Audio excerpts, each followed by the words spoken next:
¿Todo bien? Un gusto. Sí. Bueno, verano. Verano en Buenos Aires. Sí. Pero tengo un problema con el tiempo y las vacaciones. Le tengo miedo al vacío. Pero bueno, es un problema psicológico. Claro, a no tener nada que hacer. Exactamente. Claro. Y yo decía verano porque, no sé, por lo menos hay convocatoria para... Hay convocatoria para extraordinarias. Para extraordinarias. Y yo creo que probablemente a partir de esta semana empiecen algunos movimientos y a partir de febrero decididamente. En lo que corresponde a la Cámara de Diputados, hay 3 temas que son importantes, que tienen que ver, uno con la política, con la reforma electoral, que tiene que ver con eliminación de la primaria. Ese me parece que es un tema de mucha densidad. El otro tema es ficha limpia, otro tema de debate y de discusión que quedó suspendido el año pasado. ¿Hay alguna chance de que ficha limpia se convierta en ley? Numéricamente. No te lo estoy preguntando ideológicamente, sino a alguien que, contando números en las bancas, creo que les va a resultar difícil, porque eso también es un tema electoral que requiere la mitad más uno. O sea, mayoría absoluta requiere, sí, en términos parlamentarios. Lo mismo que la eliminación de la primaria. Creo que hay más ambiente. Yo tengo una mirada personal respecto a la primaria, que es un cuerpo extraño en el sistema electoral, que lleva a los ciudadanos argentinos a un desgaste extraordinario. Incluso hay que analizar siempre la diferenciación que toman algunos gobiernos provinciales que clavan en un año 8 elecciones. Digamos, las provincias van separadas de la nación y la primaria es lo primero. Y hay una experiencia realmente muy poco conveniente con la primaria, que tuvo que ver y que indica claramente que la primaria en el mes de agosto puede modificar el esquema económico de un país. Claro. La Constitución del 94... Perdón, ya pasó dos veces. Pasó 2 veces y la última con Macri. Costosísimo para la Argentina. Exactamente. Estaba 20 el tipo de cambio, el dólar, y fue a 40 después de la derrota de la primaria. Y esa la viví en términos personales. Después cuesta mucho, además, remontar una elección de cara a octubre con una derrota en la primaria. Claro. A pesar de que hicimos un esfuerzo extraordinario. La remontada. Claro, y que determinó que nos fuéramos a la casa con el 41% del electorado, no se pudo modificar ese cuadro. Haber perdido la primaria por 20 puntos, 22 puntos, fue un hecho realmente muy negativo para la economía y también para la política, para hacer un esquema más equilibrado. ¿Qué quiere Milei del Congreso? Lo que quiere lo está haciendo. No va a mandar ninguna ley de presupuesto. Quiere un componente de discrecionalidad para todo este año, por lo menos para el año electoral. No va a haber presupuesto, porque esto implica un manejo de las partidas y de los recursos de manera personal, de parte del ministro de Economía. Y fundamentalmente plantea la adhesión de algunos temas, pero tiene una mirada siempre despectiva y negativa del Congreso. Milei podría haber tenido, si hubiera hecho una política de acuerdos y de diálogo razonable, mayoría parlamentaria hoy en las 2 cámaras. Sin embargo, lo que tiene es una minoría de bloqueo.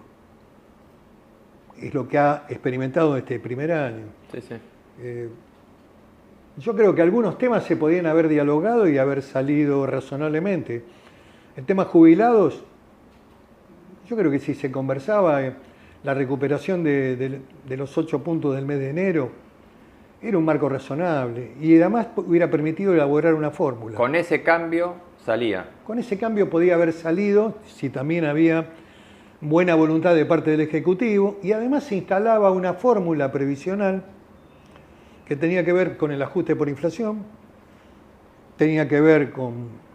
Se podía haber puesto también ahí el Riester, un elemento para que no se llene de juicios los tribunales previsionales. Ahora, hay muchas cosas que están pasando por primera vez en la historia con este gobierno que no habían pasado. Decisiones, dureza, ajuste, medidas,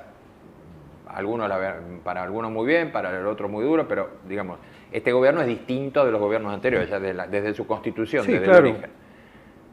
Pero hay un punto que tampoco no pasó nunca, y es tantos años sin una ley de presupuesto. Bueno, es el segundo año consecutivo que no tenemos ley de presupuesto. Estaríamos reconduciendo el presupuesto del año 23. Del 23. Un presupuesto que tiene casi 280% de inflación. Sí, es totalmente absurdo y disparatado. Y creo que además, desde el punto de vista de la lectura de inversores o una mirada externa de la viabilidad institucional del país, creo que por ese lado pierde. Por el lado práctico de volver a reconducir el presupuesto y tener discrecionalidad, eso lo puede ayudar. ¿Cuál es el planteo del gobierno? Bajar la inflación. Esa es la bandera para el proceso electoral de octubre. Sí. Bajar la inflación, si es posible, a 1 o medio punto, llegar a esa fecha con una inflación muy notablemente a la baja, con lo cual significa, digamos, un punto a favor del gobierno frente a un proceso anterior que iba a una mega inflación y a un proceso muy complejo en términos de la situación económica. Ahora bien, aparecen hoy en la economía argentina, además de la macro y además de la inflación, que son logros, el ajuste fiscal como componente del discurso, aparecen algunos problemas que me parece que hay que tomar nota. La Argentina hoy es cara, muy cara. La sobrevaluación del peso ha sido notable, casi un 140% frente a la devaluación de Brasil del 28%. Coloca a las exportaciones argentinas en términos de debilidad y fundamentalmente empiezan a aparecer sectores exportadores muy potentes de la Argentina que hace a la construcción de divisas en el Banco Central, que son los sectores agroindustriales que dicen con este dólar es muy bajo. ¿Hay una alternativa? Bueno, hay que bajar retenciones para tratar de volver a recuperar competitividad. Si no, hay que colocar un tipo de cambio que sea más competitivo. Si va por el camino del aumento del tipo de cambio, eso le mueve la inflación para arriba. Por lo tanto, el gobierno va a tratar de mantener la inflación a la baja y va a tener que ver cómo transita este tiempo con los sectores económicos. Empieza a haber también problemas en la Unión Industrial frente a este modelo de apertura. Bueno, un comunicado esta semana, muy duro, ¿no? Sí, por supuesto, hay mucha preocupación. El otro día Sturzenegger, el ministro de la Modernidad y del Ordenamiento, de la Desregulación, abrió la vía de exportar chatarra. Es un dato complicado, cuando en general la chatarra iba para la producción interna de acero, sí, y fundamentalmente el aporte a una gran empresa argentina que fabrica caños de punto. La libre importación de productos industriales... Bueno, perdón, ahí hay otro tema que calculo que el comunicado de la UIA y creo que algunas actitudes de ella tienen que ver, y es el tema de la baja de los controles antidumping, específicamente en este caso estamos hablando de Techint y su competencia con China. Exactamente. En el tema de caños sin costura, ¿no? China es mucho más competitivo y más bajo, y si eso se importa, indudablemente que le impacta a la principal productora de caños de punto. Pero estos son los problemas que están apareciendo. Fíjate que aparece en el sector agropecuario un hecho que nunca habíamos visto, que en el sector privado de las empresas agropecuarias, algunas están en default, tienen deuda. El hecho más resonante es Grobocopatel, pero hay otros casos, en donde la competitividad en las exportaciones de la soja, del trigo, hoy no resisten este tipo de cambio. Ahora, lo que están demandando es la baja de retenciones. Hay que ver si el gobierno puede hacerlo también. Ahora, da la sensación que aquí hay algo con lo que no se puede negociar, o por lo menos con lo que uno no negocia, porque mover el dólar hoy es complicar este objetivo de inflación. De acá a octubre yo creo que esta política la van a mantener a rajatabla. ¿Por qué? Porque lo que quiere mostrar el gobierno como bandera para tener un resultado electoral favorable en octubre es precisamente la baja de la inflación. Ahora, hay que resolver algunos otros temas. Hay un dato muy complejo. Yo comparto la idea de la libertad, de alentar el trabajo privado, pero si uno mira la política americana hoy, con Trump en el poder ya, se viene un modelo altamente proteccionista, con aranceles, que es todo lo contrario a la política de apertura de Sturzenegger. Es una política más propia, Bueno, digamos, que Trump no es Milei. Trump no es Milei ideológicamente, y Trump dijo algo que nos puede complicar en términos del futuro inmediato, que tiene que ver con el valor del petróleo, el valor del barril. Voy a poner en marcha, dijo, con toda la energía la producción de petróleo, que está mirando para bajar y abaratar los costos energéticos y bajar el precio del petróleo. Eso me parece que es un desafío del gobierno americano, que eso puede tener una implicancia para la Argentina, fundamentalmente para Vaca Muerta, que tiene que tener un barril alto y un costo del gas alto para poder rentable. Hacer la extracción por fractura y ser medianamente competitivos. Claro. Entonces, acá hay variables en donde el gobierno americano, que se pone siempre como ejemplo, y a Trump como la figura central, indudablemente implementa una política de protección a la industria, de recuperación incluso de inversiones que se hicieron en México o en China, de empresarios americanos que exportan desde China. Bueno, ahí va a haber una política de protección y de recuperación de la inversión, y fundamentalmente va a haber una política migratoria tendiente a no hacerse cargo de los pobres de México, de El Salvador, de toda la zona. De toda Latinoamérica. De toda Latinoamérica. Entonces, no hay consistencia en este plano. En algún momento yo veo al plan, lo dije una vez y se enojaron mucho conmigo, pero ahí está la gravitación de un hombre que siempre está en la sombra, pero que ha sido un poco el artífice del modelo de Martínez de Hoz del 78 al 80, donde también tenían un dólar extremadamente bajo, en donde se jugó con el esquema de importaciones libres, que provocó un impacto muy fuerte en las empresas, en las empresas industriales, en fábricas. Vamos a volver un cachito al Congreso. Sí, cómo no. Vos presidís un bloque heterogéneo. Que es un milagro, diría, podemos decir. ¿Es un bloque o un milagro?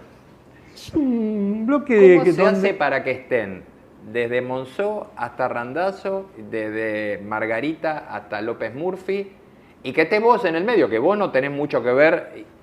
O en el fondo pensás distinto en algunas cosas de algunos de los que claro, pero bueno, creo que todos nos respetamos. Creo que abrimos un espacio donde sabíamos de las diferencias y siempre tratamos de unificar los criterios, y requiere también el esfuerzo del debate interno.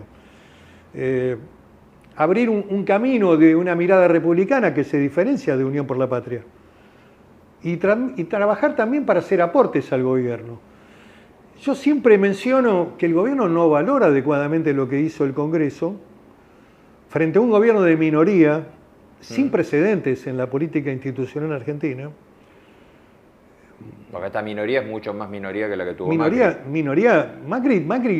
Macri había armado mayoría parlamentaria tanto en la Cámara de Diputados como en la Cámara de Senadores. Yo presidía el bloque federal en el Senado y le dimos una mano para la gobernabilidad. Exacto. Pero a pesar de que esto es minoría excluyente, 40 diputados tiene La Libertad Avanza, el Congreso es mucho mejor de lo que algunos periodistas opinan. Y las instituciones en Argentina funcionan un poco mejor de lo que algunos analistas también hablan. Hay un principio de responsabilidad, Rubén, de darle al gobierno los instrumentos que el gobierno requería. A pesar de que del otro lado lo único que hubo es agresión, tratar de disminuir, de evaluar, agredir con cosas muy fuertes, muy groseras al Congreso y a los diputados y senadores. A pesar de ese clima, el Congreso le votó al gobierno la ley bases y el capítulo fiscal, y en este tema especialmente la Cámara de Diputados tiene mucho que ver, y especialmente nuestra visión respecto a ratificar la decisión que había tomado la Cámara de Origen, que era la Cámara de Diputados. El blanqueo que el gobierno hizo exitosamente de casi 22.000, 24.000 millones, no hubiera sido posible si se hubiera hecho la continuidad del Senado en la derogación de bienes personales. Uno puede entender eso en el Milei inicial, que estaba, entre comillas, aprendiendo políticamente. Sí. Quizás de la materia que menos entendía era de práctica parlamentaria. Ahora, hace un año que aprendió.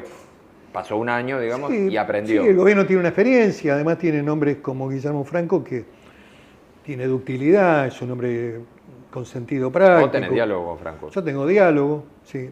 Yo no fui a la reunión del día martes por una cuestión, digamos, de ubicación geográfica de la reunión.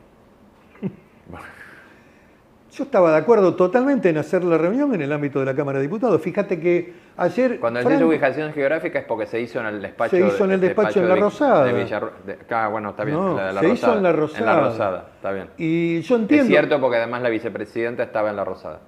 Bueno. Fue La Rosada. No. Hay dos escenarios distintos. Hay una convocatoria de Guillermo Franco a La Rosada, a la jefatura de gabinete, a los presidentes de los bloques está bien, aliados, le ponen ellos. Yo estaba invitado. Yo hablé con el presidente de la Cámara, Martín Menem. Yo le dije, mirá, yo no tengo ningún problema en avalar esta convocatoria y asistir a la convocatoria en la medida que esta reunión se haga en el despacho de la presidencia de la Cámara de Diputados. Creo que el lugar es este, se trata de leyes, se trata de extraordinarias.